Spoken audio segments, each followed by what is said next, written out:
Lesson 23 is called the spread of data, and in 23.1 we're going to look at the interquartile range and outliers.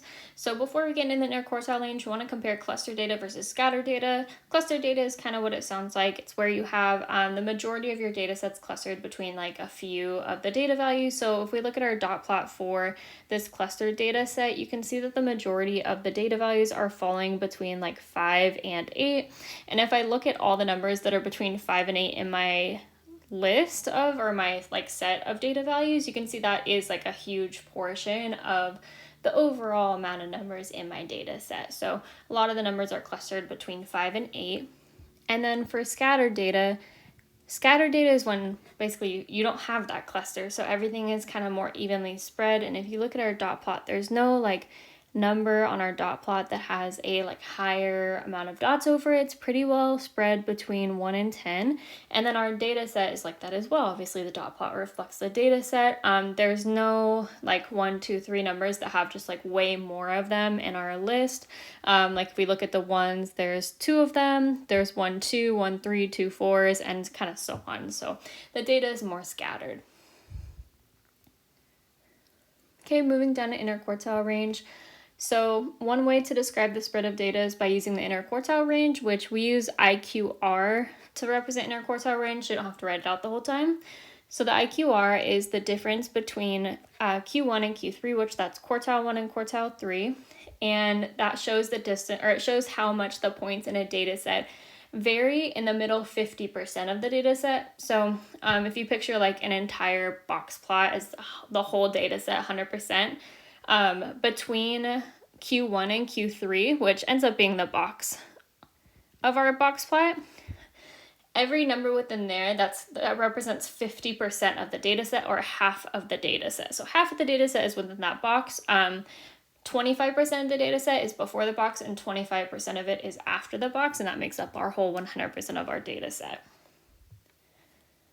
Okay, so example 1, analyze the box plot made from the following data values. So the box plot's already made for us for this data set, 2, 4, 6, 7, 7, and so on. So we don't have to make it, but we just kind of want to review really quick what different values make up the box plot. So our minimum is 2, that's the smallest number in our data set, so that ends up being the very first point on our box plot. The maximum is 21, that's the highest number from our data set, that makes up the very last point on our box plot. The median is 10. That'll end up being the middle of our data set and the middle line on our box plot. And then the first quartile is 7.5. That's like that's the half of the first half of the data point. So our Q1 is right here at 7.5. That happens on like if we split the data set in half and then we find the like median of the first half. That's our first quartile. And then the third quartile is 12.5. The third quartile is like the median of the upper half of the data set. And so you can see quartile 3 is right here at 12.5. If you need a review or refresher on how to make a box plot, go back and rewatch lesson 22. That's where we go through it in more detail. Okay, so we have our box plot that represents this data set. We just want to find the IQR from this box plot. So I'm going to go back up here really quick where it says the IQR is the difference between Q1 and Q3. When we see the word difference in math, typically that means like some sort of subtraction that we need to do. So really, if we're trying to find the difference between Q1 and Q3, we are trying to find from here to here, like what is that distance? What's the difference between the two numbers? So that just means that we need to subtract Q3, the bigger one, minus Q1. So we'll do Q3 minus Q1, and we'll do Q3 first, so because that's a bigger number, and then we'll subtract the smaller number. So Q3 is 12.5. Remember, that just means third quartile, and then minus Q1, which is 7.5. So minus 7.5. And then 12.5 minus 7.5 is 5. So that means that our IQR, our interquartile range, is 5. And again, that's just saying the difference between Q3 and Q1. Or if we're looking at a box plot, it's kind of like what is the like length of the rectangle? It had a length of 5 because this is 7.5 and this is 12.5, and the distance between those two is 5. Okay, moving down to the next section, the IQR is useful for determining outliers.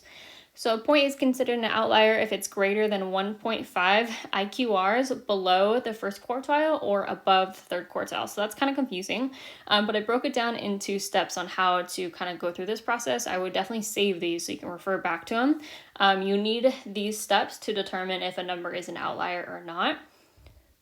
So step 1, find 1.5 times the IQR. So we'll do 1.5 times the IQR, which is 5. And then 1.5 times 5 is 7.5. So 1.5 times, we did the 1.5 times the IQR, and we just went ahead and put 5 in for the IQR that we got like up above.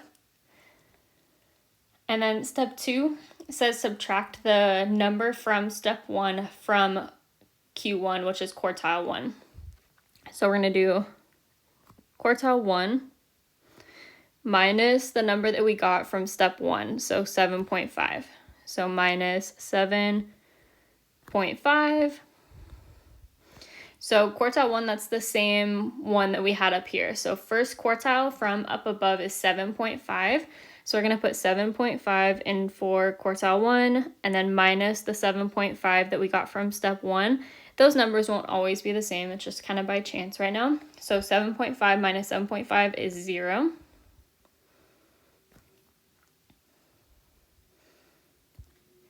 And then for step 3 says add the number from step 1 to quartile 3. So we'll do quartile 3. And then plus the number that we got for step 1, which is 7.5. So quartile 3, that was 12.5 up here. And again, all these numbers are just coming from like this example up here. So quartile 3 is 12.5. And then plus 7.5. So 12.5 plus 7.5 is 20. So we finished our steps, and then now we pretty much have like all the information that we need. So it says the numbers from step 2 and step 3 show the range of numbers that are not outliers. Anything outside of this range will be an outlier. So that means that this 0, that's the lower limit, like the smallest number of that range. And this 20, that's the upper limit. That's like the larger number from this range. And we can write it as like an interval if we want. Or we can say, like if you want to write it like in words, you can say from 0 to 20. So that's the range that we're looking at for like all the numbers that are not outliers. If there's anything that falls outside of that range, that would make it an outlier. So the final question from this section says, are there any outliers from the data set? So to figure that out, we have to look up here at that big long list, and we have to see if there's any numbers that are not from 0 to 20. So our smallest number is 2, so that's between 0 and 20, and then our largest number is all the way over here at 21, so that's more than 20, and there can be more than one outlier technically, but 21 is the only number in that entire data set that's not between 0 and 20. So that would be our only one. So we would say yes, 21 is an outlier.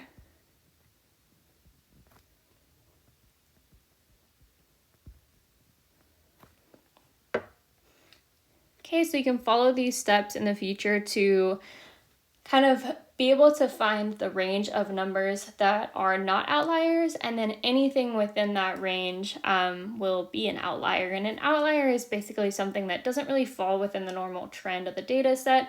It's kind of like maybe too big of a number or too small of a number.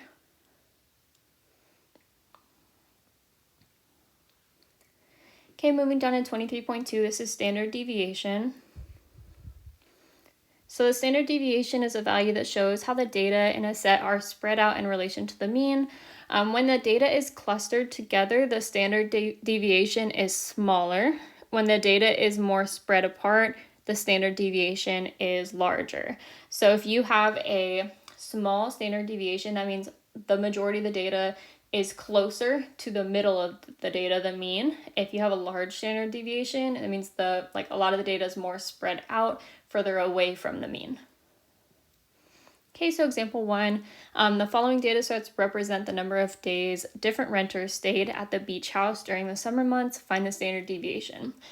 So this is another type of problem that it's takes a few steps to work through it each time. Unfortunately, it's not really like a shortcut to get through standard deviation. So I would recommend saving these steps so that you can refer back to like any time you have something that's asking you for a standard deviation. I would go through this process. Okay, so our data set is 2, 4, 5, 6, 6, 7, and 12, and we want to, step 1 says we want to find the mean of the data set.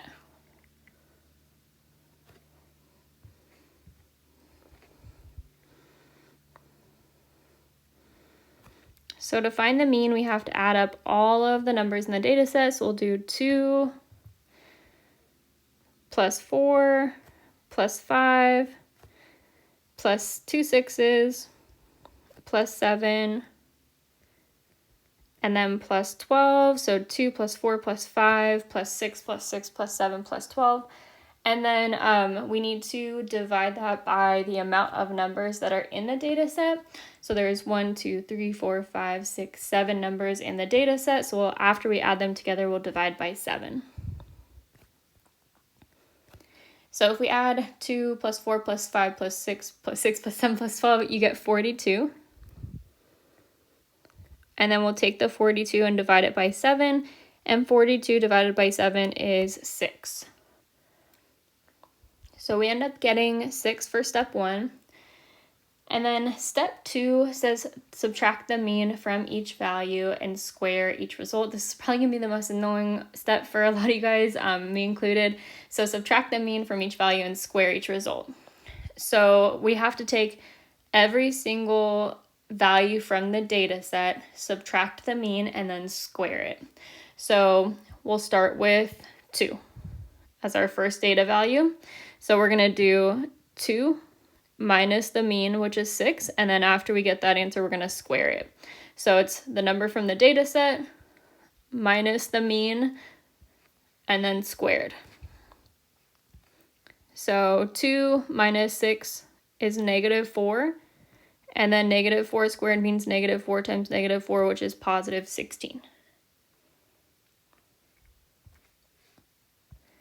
So 16 is our first value, and then we just have to kind of repeat that process with, like, unfortunately, every single data set or data value. So next will be 4.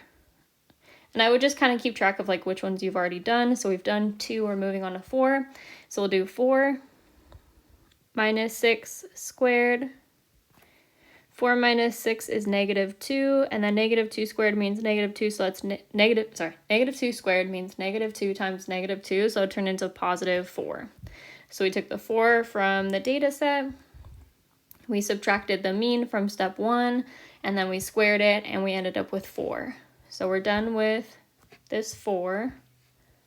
So we'll move on to 5. So we'll do 5 minus 6, the mean, squared. So we took the 5 from the data set, we subtracted the mean, and then we got to square it. So 5 minus 6 is -1 squared. And then -1 squared is -1 times -1, so it's positive 1. And then we can move on to the 6's. So next number 6. So we'll do 6 minus 6 squared. First 6 is from the data set, second 6 is from the mean, so 6 minus 6 is 0. And then 0 squared is still 0. If you recognize that you have more than one like data value, so like a copycat, like we have 2 6's, you can just copy that line down. In this case, it's 0, so I could technically skip that, but I wouldn't get into the habit of that just because it could mess you up later on if like the outcome is not 0. You wouldn't want to skip the second one. Okay, so that's the next line I just added. Actually, if that was confusing, I'm just going to go start from scratch. So we'll do our next 6. So 6 minus 6, the mean, squared. So 6 from the set, and then minus 6, the mean. 6 minus 6 is 0, and then 0 squared is 0 again. So we finished that second 6, and now we just have 2 more. I know it's kind of tedious. So next is 7. So we'll do 7 minus 6 squared equals, so 7 came from the data set, 6 came from the mean. So 7 minus 6 is 1, and then 1 squared is 1 times 1, so that's 1. And then, so we finished the 7, and then the last data set, or data value, is 12. So we'll do 12 minus 6 squared. So 12 from the data set minus 6 the mean, and then square it. So 12 minus 6 is 6, and then 6 squared is 36. 6 times 6. Okay, so we got all of our numbers. All the ones that I've highlighted in blue that I kind of got from after we squared and then, or subtracted then squared, those are the numbers that I have to take and apply to step 3. So step 3 says find the mean of the results, meaning all of the results from step 2. So we're going to find the mean of all those numbers. So I'll go one by one. So it'll be 16 plus 4 plus 1. So 16 plus 4 plus 1. And then the last 4 plus 0 plus 0 plus 1 plus 36. Plus 0 plus 0 plus 1 plus 36. Okay, as you get comfortable with these problems, I don't care if you write the plus 0 or not, but just for the sake of like us being able to see what is going where, I think it's helpful to have it in the very first example. So we added 16 plus 4 plus 1 plus 0 plus 0 plus 1 plus 36. We got to add those up and then divide by the quantity of numbers, which is 7. So if I add everything in the numerator, it ends up being 58. And then divided by 7. And then for the rest of like finalizing step 3 and going into step 4, we'll need a calculator. Okay, so if I want to find the decimal version of 58 over 7 or 58 divided by 7, I do 58. And then divided by 7. But that gives me like a really long decimal, so I'd actually not do that yet. I would wait until step 4 to do that. So we're going to leave it as just 58 over 7, and then we can move on to step 4. So step 4 says take the square root of the mean from step 3. So that means that we're going to do the square root of 58 over 7.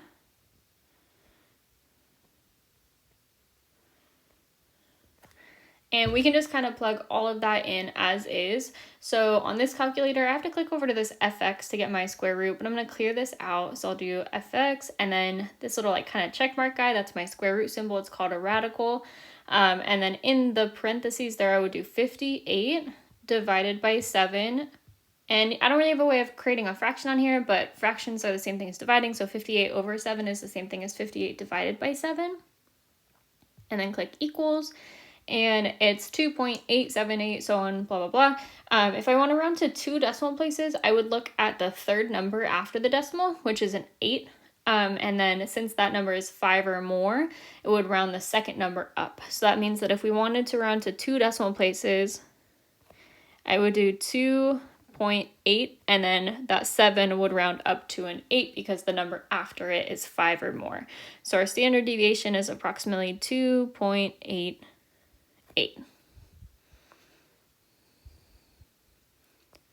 Okay, so as we wrap up this section, like I said at the very beginning of the standard deviation section, smaller standard deviation means that the data is like kind of more closely clustered towards the like mean, and then a larger standard deviation would mean that it's more spread out.